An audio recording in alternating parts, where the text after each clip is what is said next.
Bismillahirrahmanirrahim. Now we are going to pharmacodynamics lecture.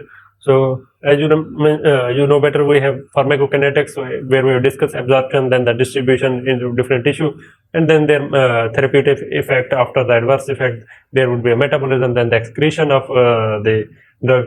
So these were the pharmacokinetics, and now we are discussing the pharmacodynamics. In the kinetics, we have discussed the drug movement, mean what body does to the drug. In the pharmacodynamics, we discuss the what drug do to the body, mean we show the drug power, what he can do. Okay, so in the principle of drug action, you should know drug don't impart new function. You already we have discussed on any system or any tissue or cell. They simply modify the your, or you can say alter the your already ongoing physiological function.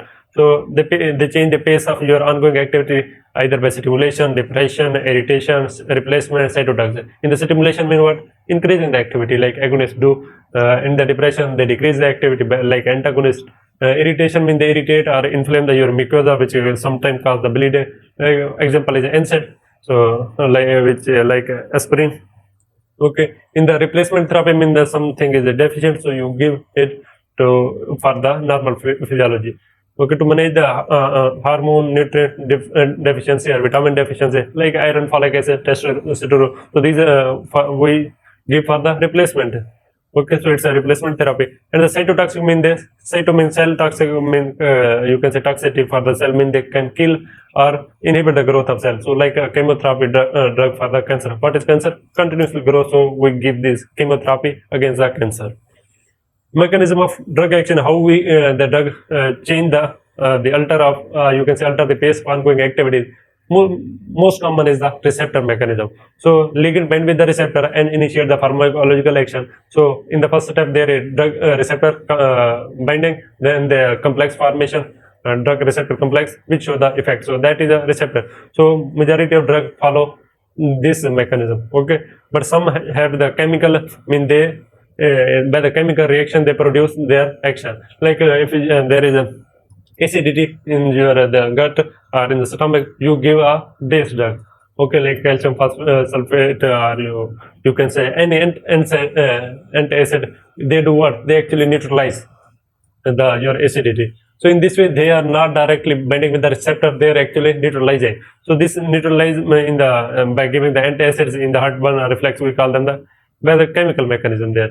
Physically, sometimes they're only physical mean their presence. Only their presence drug in the body produce pharmacological action. Like asthmatic in the constipation, we give the asthmatic laxative. So they just present in the lumen and which cause the water come into the your gut lumen. So they increase the fluid lumen, fluid volume in the gut lumen. Okay, so in this way the constipation issue is resolved. Okay, so they are not interacting with the receptor, they are not doing any chemical reaction, just their presence mean they increase the osmolarity. So in this way your water rush from the blood into the your lumen. Okay, so this is physical, but there is few example where you can say 8 to 10 example associated with the your physical mechanism, and limited example also for the chemical. Most of them you can more than 95% they are associated with the receptor mechanism. Let's see how the drug receptor interact. So they when they interact, they can cause agonists. They act as a partial agonist. They can act as antagonist, inverse agonist. Agonist mean they bind with the receptor. So this ability to bind with the receptor, we call it affinity, and ability to produce response, that is the efficacy. Okay. So agonists produce the subsequent response which we needed. It is so we consider its intrinsic activity is 1. So mean ability to perform a job. So partial agonists, so they all can bind with the receptor, but they partially respond. Okay, so lower as compared to efficacy, less than the agonist. So their intrinsic activity should be less than 1. 1 mean 100%, less than 1 mean less than 100% their response. Okay, antagonists bind with the receptor but no response. So their intrinsic activity will be 0. In the inverse agonist, they stabilize the receptor and produce the opposite response. Mean if the agonist cause the vasodilation, the inverse agonist do what? Vasoconstriction. Antagonists do not allow the action of the agonist. Okay, and so their intrinsic activity will be 100% opposite, or you can say -1. In the partial inverse agonist, mean they partially do opposite job. Okay, so partially oppose the agonist action. So their activity will be more than the negative one. Okay. mean between 0 and -1. So partial agonists act as an antagonist in the presence of agonist. Okay, for example, if you give alone, they do 50% job. Okay, for example, and the agonists do 100% job. If you combine both them, what will our response? Our response will be 75 almost. Okay, like you tie a 100-kilometer moving car with the 50-kilometer moving car. So what will be their response? So they at the end they will move with same speed, or that is in between the 150, that is 75. So same thing happening here. So mean they are somehow decreasing the speed of your first moving car, 100-kilometer, come back to the 75. So same thing I am mentioning here. When you give the partial agonist, okay, so they in the presence of agonist, so they act as a partial antagonist. Okay, we just look at in the next same thing for the inverse agonist. So they partially antagonize the inverse action. Pharmacological action are characterized by 3: sensitivity, mean how much drug is for very small consider if they show the response, mean they are more sensitive, and selectivity, mean which receptor they choose, muscarinic, alpha receptor, beta receptor, nicotinic receptor, and what type of receptor. So this is selectivity. Okay, so sensitivity, how much drug is needed to start the receptor action, and the specificity is the when the ligand bind to the ligand bind to the receptor, they show response. So whatever their ligand is, it's a drug or a hormone, whatever they bind with the receptor, they show same type of response. So we call the specificity. So here is just graphical picture. So just look at this is basal activity of receptor. I mean they are doing some job without any agonist antagonist. So let's say you have given the full agonist, so the action will be 100. You can say maximum, and the partial would be less than the full agonist. Okay, and the antagonist, they oppose the action of full agonist and partial. They limit the action toward the at this level. Okay, while the inverse partial inverse do in partially oppose the action, and the full inverse, they totally oppose this action. Mean if they cause vasodilation, they cause vasoconstriction. Okay, if they cause vasoconstriction, they will cause the vasodilation. And the antagonist opposing both agonists, they do not allow vasoconstriction, do not allow the vasodilation. Okay, so antagonist is in between them. So if you tie the full agonist and partial agonist, what will happen? So their action is less than the, you can say, full agonist. So action has been antagonized. So they act as a partial antagonist in the presence of agonist. Okay, so same thing for the your inverse agonist plus partial inverse agonist. So they act as a partial antagonist in the presence of inverse agonist. I think this concept is clear. So just move on. So term affinity, potency, and efficacy. Three terms are important. When we say affinity, mean ability of drug to bind with the receptor, like here A and B. Which drug can bind? Of course, A can bind. B is rejected. Okay, so A can bind. So here is affinity of receptor for drug A. Okay, potency, dose of drug that is required to produce a given effect. Just like if you see, let's see, here is the receptor. One receptor show response upon 50 mg, other needed the 100 mg. So which is more potent? Of course 50 mg. Mean their response, they start their response earlier. Okay, just like you can say which student is more intelligent, which needs just a signal, or which need a full session to for their understanding. Mean which show early response, which can give start their action with a small motivation, or you can say low degree of motivation. So that is a more intelligent and more potential student. So if someone is dull student, he more high degree of motivation. So same thing here. When the less dose is needed, mean it's a more potent, more intelligent. When more dose needed, mean it's a less potent, or you can say dull type. Okay. So efficacy, measure of maximum pharmacodynamics effect achievable with the drug. So how much they can show their response. So like 50 mg, here is 50 mg. Two different receptor. One, there is a difference in the. So one show this degree of response, other show this degree of higher degree of response. So they differ in their efficacy. Okay. So let's see the graphical representation. Here is log dose, here is response. So if you give a drug A and the other drug B, so both are reaching at the 100%, you can say, effect. So drug A and drug B both have same efficacy. What about the potency? One started response at low dose, other started later for the larger dose. Mean A is more potent than the B. Okay. So there is difference. So we check out the potency simply by graphically. we check out the 50% response, where which drug start, because if it's 100%, we cannot define which drug is more potent. So we simply calculate the potency at the 50% stage. Okay, so this is considered the EC50, effective 50% concentration, which is 50.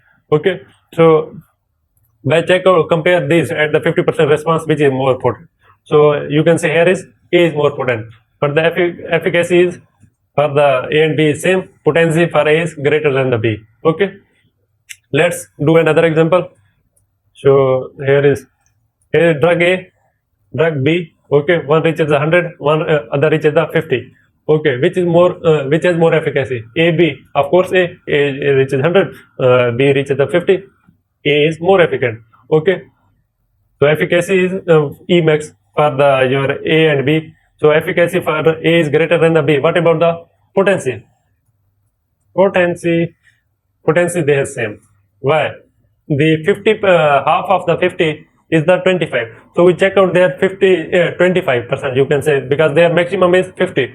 So mean half of this 50 will be 25, and they reach the 25 at same dose, and they reach the 50 at same dose. So they have both have same potency. Okay.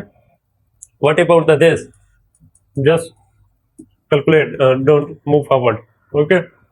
Potency A greater than the B, then the C, then the D follows. Okay.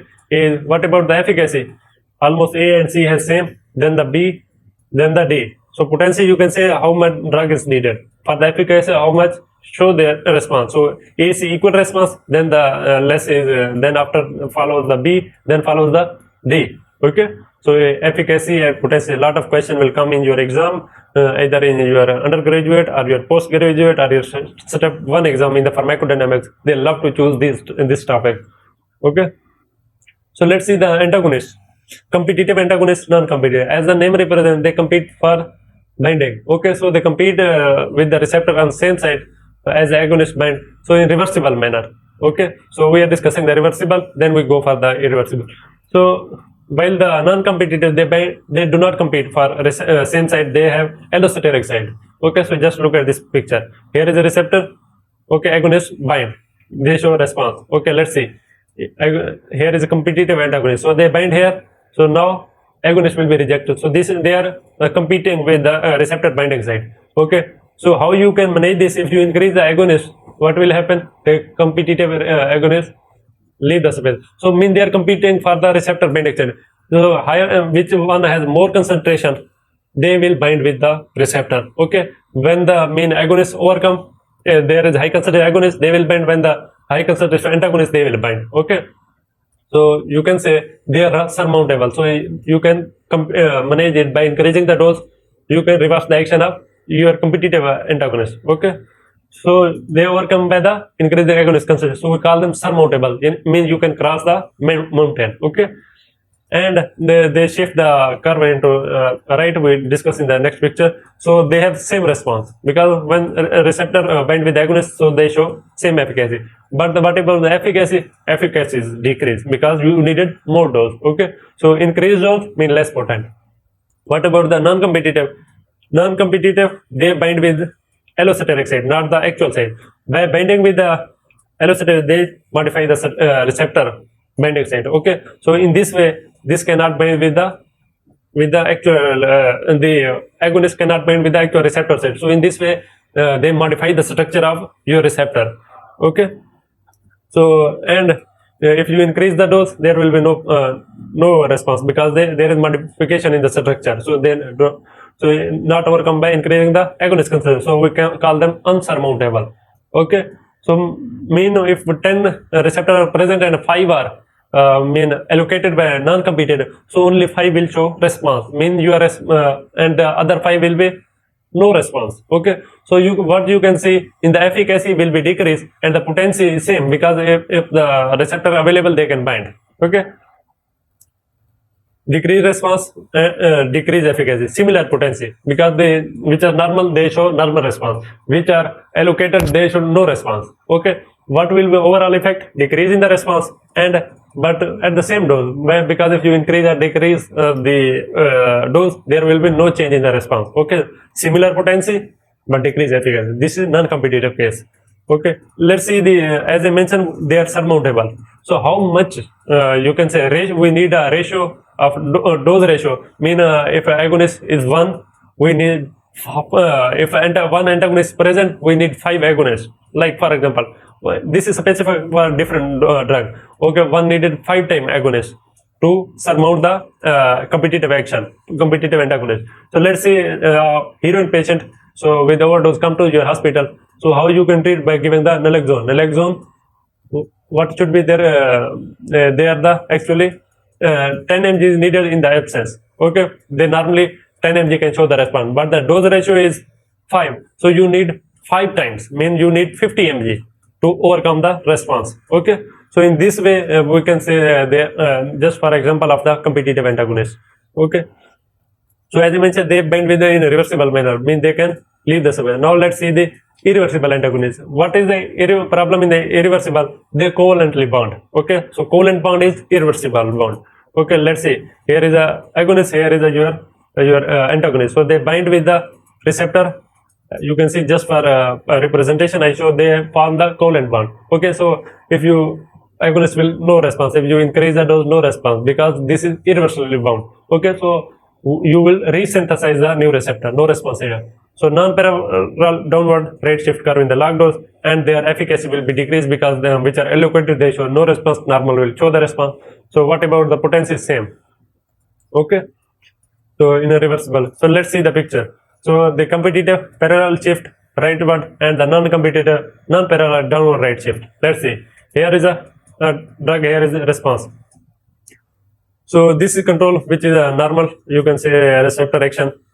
You give the in presence of competitive antagonist, so you need more dose. Okay, so at this level, when you increase the dose, so then you see the response. So this is competitive. Mean what happened to efficacy? Same efficacy, no change in the response because they have same degree of response. What about the potency? They need they check out by 50%. Okay, so their 50 ED50 started here, their ED50 started here. Mean this is more potent. So mean you what you agonists do, what they increase the dose and they should be less potent. Okay, so they decrease the potency, competitive antagonist. What about the non-competitive? Let's see, non-competitive do what? They simply decrease the efficacy, as I mentioned. So they decrease in efficacy, but they are okay, decrease in response, decrease in efficacy. What about the potency? Let's check out the 50%.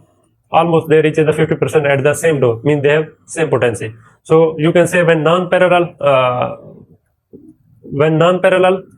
downward right shift in the non-competitive, where the parallel right shift for the competitive antagonist. Okay, let's see.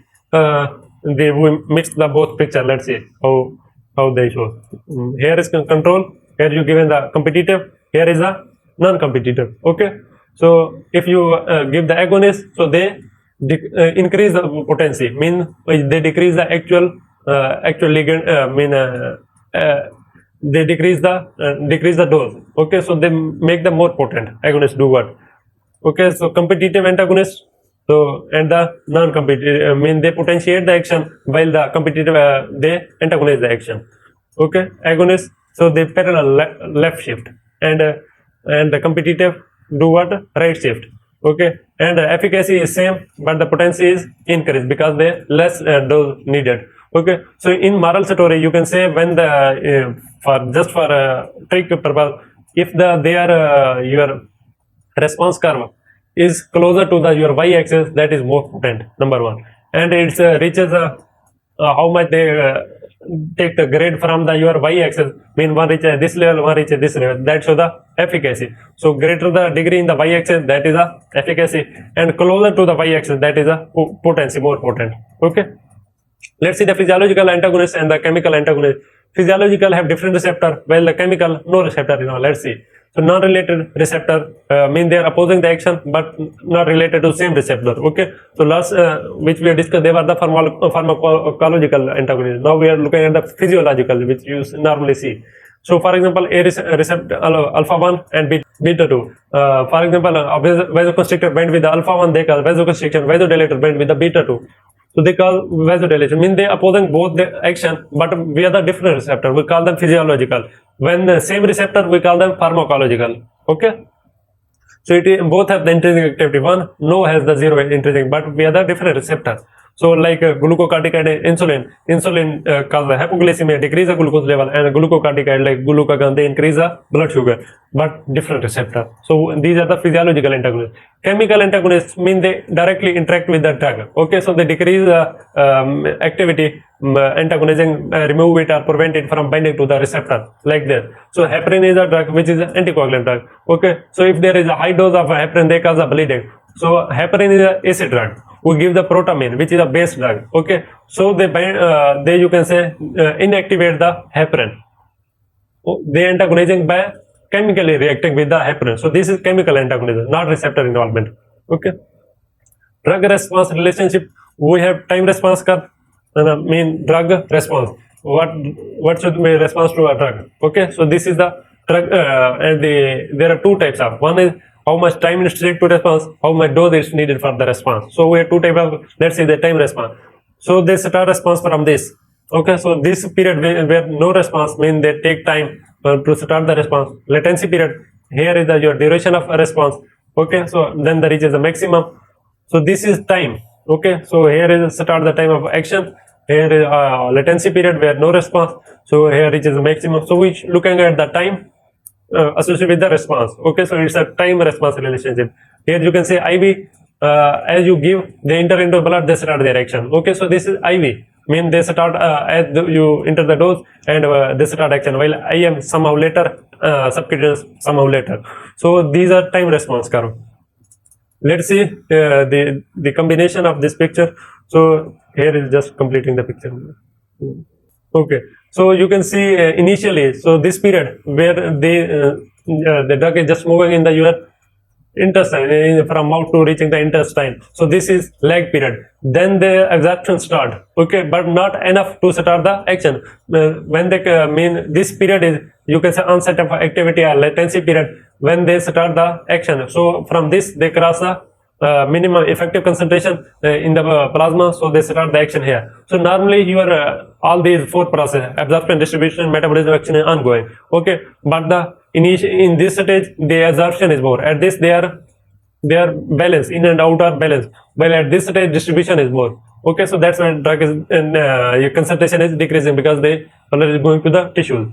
At this stage metabolism and excretion is more, so they have down from your minimum effective concentration. So your drug should be between the maximum and the minimum. If you cross the maximum, they will cause the toxicity. If you cross the minimum down, so no response. So you should define your drug in between this concentration. Okay, so at this time they show the maximum concentration, maximum action, and the for time is also T max. We call them T max and the C max, time to reach the peak and concentration to reach the peak. Okay, or you can say. So this is duration of action of your drug. Okay, so this is latency period where lag and onset of activity period, you can say. And so I think all the point is clear. So therapeutic window or range is the range between your effective concentration and minimum concentration. Let's see the dose response or graded dose response curve and the quantile, which is cumulative drug. Graded mean what is degree of response. They are like we have discussed, this show this degree of efficacy, this have potency. We comparison. So when we compare it, we take a drug and check their response over 1%. So they are also graded. When you look at the overall, mean they show response or not. We have given a drug, patient is survived or dead. We are given a drug which caused the sleep. So patient went into sleep or it's still awake. So these are quantum dose response curve. While the graded plot of dose versus the response of dose. So okay, where we check the affinity, potency or efficacy of these agonists. Well, the cumulative is overall percentage of response. Okay, to specific drug effect versus the log dose. So let's see the graded, which we have discussed most all these graph. So one concept I want to discuss, you can say this is normal dose response curve. We change with the, because where curve is hyperbolic. Okay, we change with the this sigmoidal curve, which where the log dosage is. This is important because it is easier to identify the or to mention the action. Okay, we can check easily define the, here you can say EC50 is easier to calculate as compared to this one. Okay. So that's why we preferably use the log dosage curve. Let's check out what is for example, a barbiturates is a drug, CNS depressant. So let's check out their effect. So initially at this dose they show sedation, means hallucination, he feel happiness, okay, and then they start hypnosis, mean they cause the sleepy. After that anesthesia. Okay, so if you further increase, they cause medulla depression. Medulla depression means that your medulla action are down. What are the medulla? They are associated with the vital, your vital organ, like your breathing rate, your heart rate. They are controlled by the medulla. Okay, the control center present here. When there is depression, so your breathing rate and you can say heart rate will be affected. Okay, if you further increase, they can cause coma. So you can say we can easily define all these effects by the log dose curve. So that's why we love to draw the log dose. Okay, where also we can check efficacy, potency, like thing. So all these picture which we have discussed, they all were associated with your the graded one. Okay, so now let's look at the quantum. So we choose all or none response. Patient alive or dead, sleep or awake. So this is important to plot the percentage of population to a specified drug. Okay, so let's check out. Here is a drug you have given where your at this dose your almost all have shown the effective. This dose was effective for all population, and this dose was toxic for all population, and this dose was lethal for all population. So these are the quantal graph. Okay, where we check out they show response or not, they are toxic or not, they are lethal or not, mean they cause death or not. Okay, so this is important. So let's check out their 50%. We call them ED50, mean effective dose 50%, and toxic dose 50%, medium toxic dose, medium lethal dose, or you can say ED50, TD50, LD50, medium effective dose. Okay, 50% response, and TD50, 50% population show the toxic effect and lethal. So 50% patient die, kill because of the drug. So lethal dose, especially for animal, but for our concern with mostly with the effective and toxic doses with the human being. Okay. So this range between the effective and toxic dose, as I mentioned, so this is known as therapeutic window. Okay, and the ratio between your TD50 and ED50, that is a therapeutic index. Let's define here. So therapeutic index and therapeutic window. Window is range between your minimum therapeutic concentration or effective concentration and minimum toxic concentration or dose. Okay.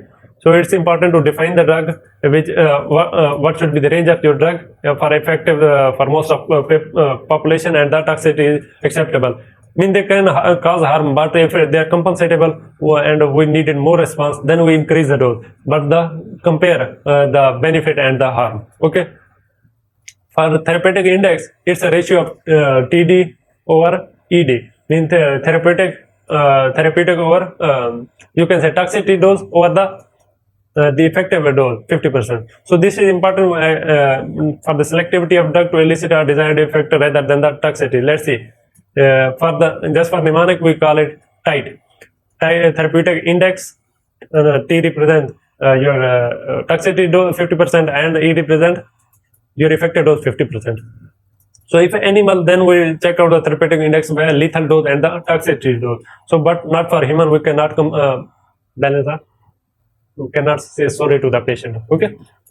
So for the quantum dose, let's say, as I mentioned, what is importance of the therapeutic index. Let's say they reaches their 50%. Here is the ED and the TD50. Okay, so TD50 is 20, ED50 is 4. Let's check out this is therapeutic window. Let's check out the therapeutic index, that is TD over ED, mean 20 over 4, that will be the 5. So we can increase our dose 5 times. So if you increase the dose 5 times, then they cause the toxicity. So in this way they are useful. So if you increase the 5 times of recommended dose, this causes toxicity. So you can say if the therapeutic index is high, mean it's safe. Means if one has a 20, the therapeutic index, other has 10, which is more safe? Of course, the 20 is more safe because you can increase up 20 times. While if it's a 10, we can only increase 10 times. So we mean if the index is increasing, mean it's safe. If the index is decreasing, mean it's not safe. Okay. So there are a few examples which are very low therapeutic index. So for mnemonic, what are the lethal dose? W represent warfarin, and T of the what represent the thiophyllene, and R anti-epileptic drugs, L lithium, and D digoxin. So they are very low therapeutic index, so they can cause the toxicity most of the time. Okay, and the steep curve, this is steep curve where we check out the variability, response, how people variable in their action. So let's see if I draw let's say I draw a picture like here. So if this is your shallow curve where you can see like this, so if the curve go like this, there is variability in the response. So if it's steeper, they're less variable their response, so most of have the similar response. Okay, so this is important. And the tolerance and tachyphylaxis both are decreasing response. The gradual decrease in response due to repeated dose of drug. Okay, so and either by decreasing the dose of drug and which you are giving the drug, so most of the time either you increase the dose or stop the dose for some time, so they can cause the tolerance. So let's say if the epinephrine, so they cause vasodilation normally on the blood vessel. If you continuously giving the epinephrine, so there will be less vasodilation by the time. Okay, response will be decreased. So this is tolerant. Okay, and the tachyphylaxis, it's a rapid diminishing of receptor response upon the frequent or continuous use of drug. So if you continuously or frequently use a drug, there is a rapid, they decrease the response gradually, but their response diminish rapidly. Okay, so this is tachyphylaxis. So this is like morphine, nitrates, which are the drug of your abuse. So they decrease the response. Okay, in the first time they feel more enjoyment, and the next time they have less degree of enjoyment as compared to the first one. So there is a rapid diminishing of a receptor response. So they are most of the time associated with the downregulation, desensitization, or you can adaptation in your the signaling pathway. So these are a lot of mechanisms sometimes also associated with you can say genetics sometimes. Okay, so actually both are decreasing response. One is gradually, other is the rapidly. Okay, so there are most mechanism associated with the receptor. If you see the receptor, so your number of receptor is not constant. Some they are continuously cycling. Some are go inside the cell, some come out the surface. So which are present at the surface, they will show response, and which are inside, they show they are internalized, no associated with the action. Okay, so they are continuously coming inside, older go inside, and the newer come externalize to the outside. Okay. So the chronic use of drug affect the number and sensitivity or receptor on the surface. Okay. So let's say there will be two mechanisms: down regulation and up regulation. Down means the response will be decreased. Why? Because of receptor are decreased, and the up regulation response is increased. Why? Because of receptor are increased on the surface. So if you give the long usage of agonist, so they increase the receptor internalization, means more receptor go inside. Okay, so that's why the response and number of and the sensitivity of receptor decrease. Okay, and the upregulation, long use of antagonist, more receptor come outside, and the response for your actual agonist will increase. So it's a just like if you give a flower to your partner, or you can say your friend, one time they should pass smile, next time less than the first. If you give 40 times a flower in a day, what will be the response? No response. Okay, same thing is happening. So this is down regulation, and up regulation is what if you, for example, just for joke, if you insulting with someone, and first time they may feel something, and you continuously they will become resistant, mean no response. So this is actually, you can say, up regulation means they do not show the response. Okay. So for your abuser, so antagonist, long use of antagonist cause the upregulation and down regulation by the agonist. So this is, let's see, this is normally here where you can see some receptor are coming outside. So this is externalization, and the other receptor are inside. Okay, so when the receptor bind, okay, they show the response. So what is upregulation? More and more receptor are increasing. Here was only 6. Here you can see more than, I think, 10. Okay, more than 10 receptor are outside. So they all can show the response. So this is what upregulation. Okay, so upregulation in response to your antagonist. While the downregulation is what? Decrease the number of receptor and their sensitivity. So you can see only limited receptor are present. So this is what downregulation. Okay, I think this is clear. Upregulation mean increase in response, and the downregulation decrease in response. Okay, so these are also associated with your tolerance, or you can say tachyphylaxis. So let's see the reserved receptor or spare receptor. These are receptors which do not bind, mean they are freely available. So for example, here is a drug, so only 3 receptor they are bound, they show the response. So 3 are available. Okay, but our needed our desired effect is upon only 3 receptor bound. Okay, so while these 3 free receptor are considered the reserved receptor. Okay, so some tissue have more receptor and that necessary to produce their maximum response. If you increase the dose, so they can bind with the other receptor, so they will increase the response. So some tissue have spare receptor available, reserved receptor. Okay, so dependent upon the tissue, measure of response and intrinsic efficacy of your drug.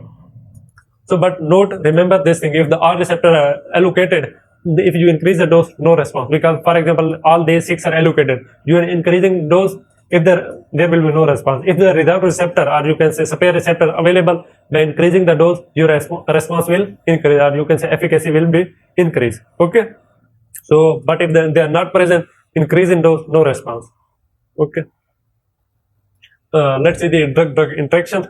So most of the time with the pharmacokinetics, like their absorption, excretion, their metabolism, we have discussed in the pharmacokinetics, but only associated with the pharmacodynamics. So one is the additive effect, and the other is an synergistic effect. Other is the antagonist. Additive means they when you give a single drug and another drug, so they have their own alone action. When you add them, they have also add their action. So like just like the 1 + 1 2. Okay, so like ciprofloxacin and emterazole, so they are for the aerobic and non-aerobic antibiotic. Okay, so for gut flora, so you are adding their action. Okay, but in synergistic, if you give one dose, they show response, other drug show their other response. When you add them, they are more than the 2. Mean for example 10%, 10%, so they are just 20% in the additive, but in the synergistic more than the 20, mean their response will be 30%, 40%. It's just like 2, 1 is 1,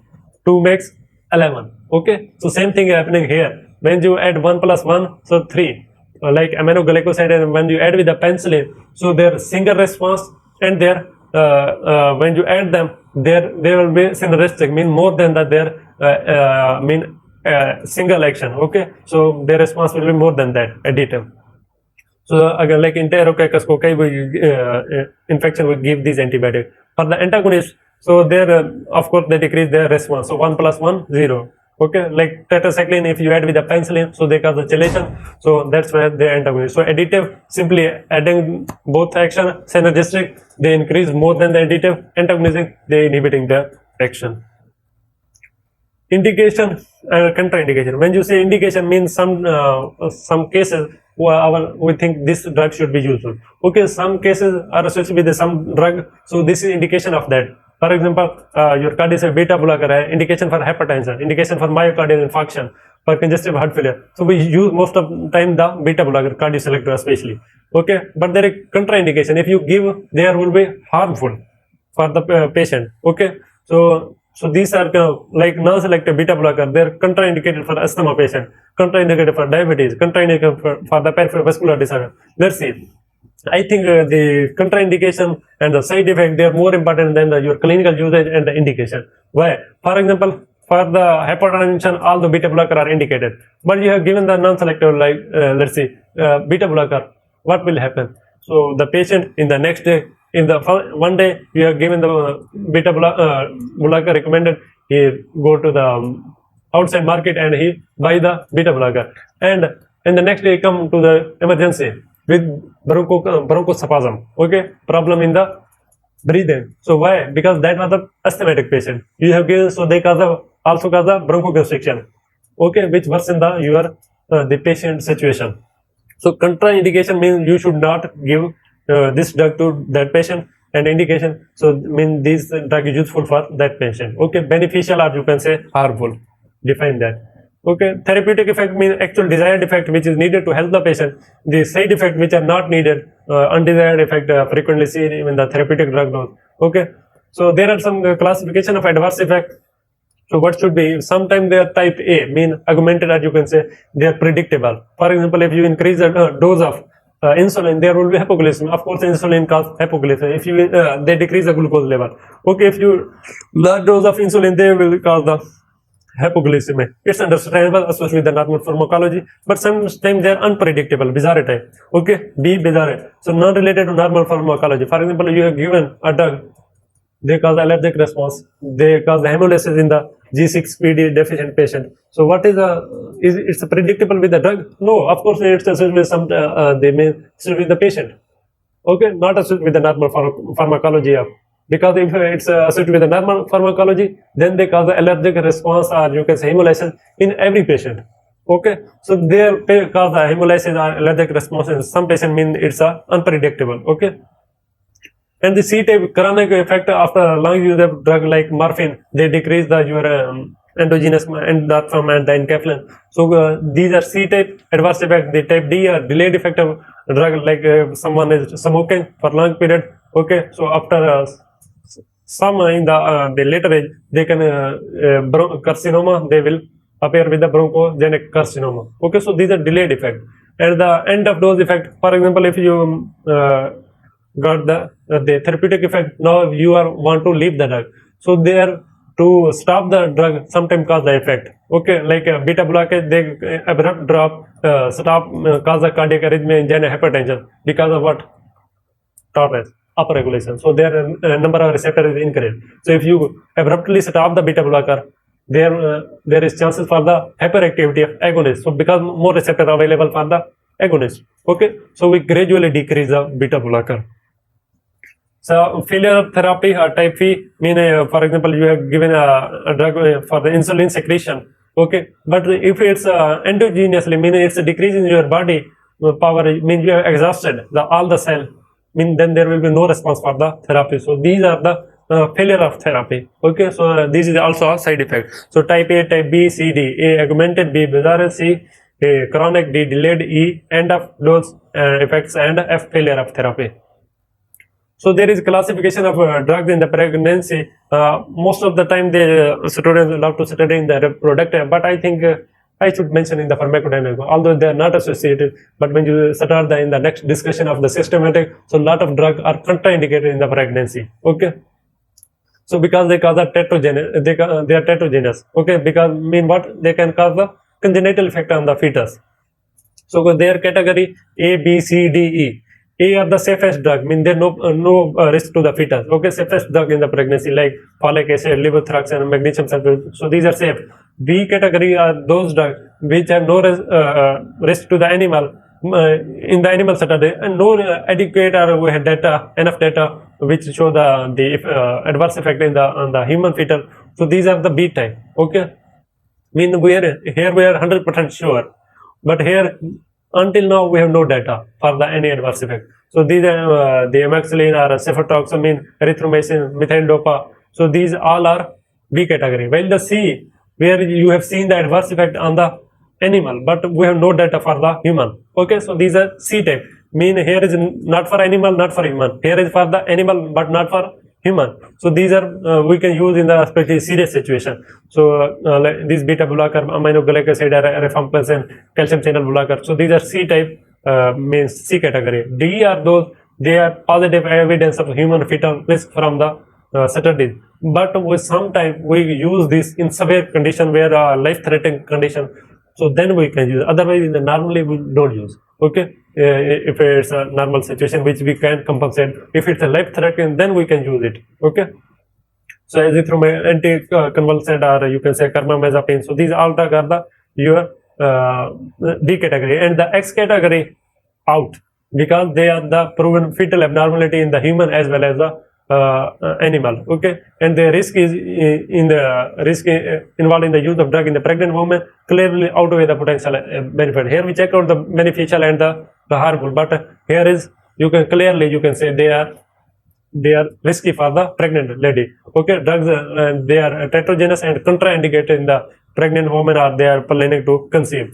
Okay, so because there are better method for the conceivement. Okay, but if you give these tetrogen, mean the X category drug, so they are life threatening for, mean they can lethal for the baby as well as the mother. So these are always contraindicated. So just for mnemonic purpose, I use T at low rate. So my recommendation never offer tea at low risk to a pregnant lady, whether it's your life partner or whether it's a patient. Okay, why tea at low risk? They are always contraindicated. They cause a tetragenous effect, congenital effect. So what is tea? This is mnemonic. So these are 100% sure they cause a tetragenous effect. So T represent tetracycline, E represent estrogen, A androgen, A other A alcohol, T tobacco, L lithium, O oral contraceptive, W warfarin, and R retinide, which we call them vitamin A, or A ACE inhibitor, and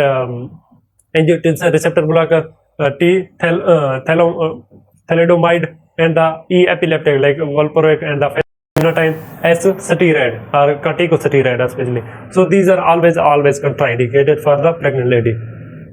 Okay, because you can see their effect. So here there is vulnerability of, so these are weaks here on this side, weaks here are the different system development, so nervous system, heart, upper limb, lower. So this blue area which is greatest vulnerability, if you give this drug, so they can cause the effect over the in this system.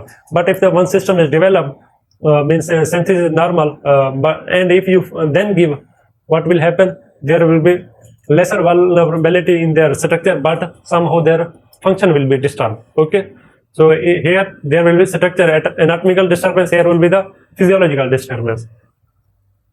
So drug dependence, it simply patient is dependent over the drug. Okay, patient rely or he need to take the drug. So there are two types of dependence. One is physiological, other is psychological. In the physiological form, for their normal body functioning, they need the drug. Okay, so for example, a hypertension patient, he need a drug like beta blocker he take to prevent the hypertension. A diabetic patient, he take the anti-diabetic pills. So for their normal functioning, so they need a drug. So this is the physiological dependence. The other is psychological, they have emotional reliance over the drug or maintain the sense of well-being with the feeling of need. Okay, but if they stop, they have no problem. Having anxiety feeling on the separation. So just they feel anxiety, but they have no problem in their normal body functioning. So they are psychologically dependent over the drug. So like your most of the addiction drug. Okay, so physiological dependence we call them habituation, when the psychological we consider them the addiction. Okay, so here is over the lecture for pharmacodynamics. So intracellular signal, if you're some question associated with that, although I have covered in the endocrine physiology. So, but if you still a problem, please mention, and I will quickly revise the intracellular signaling pathways.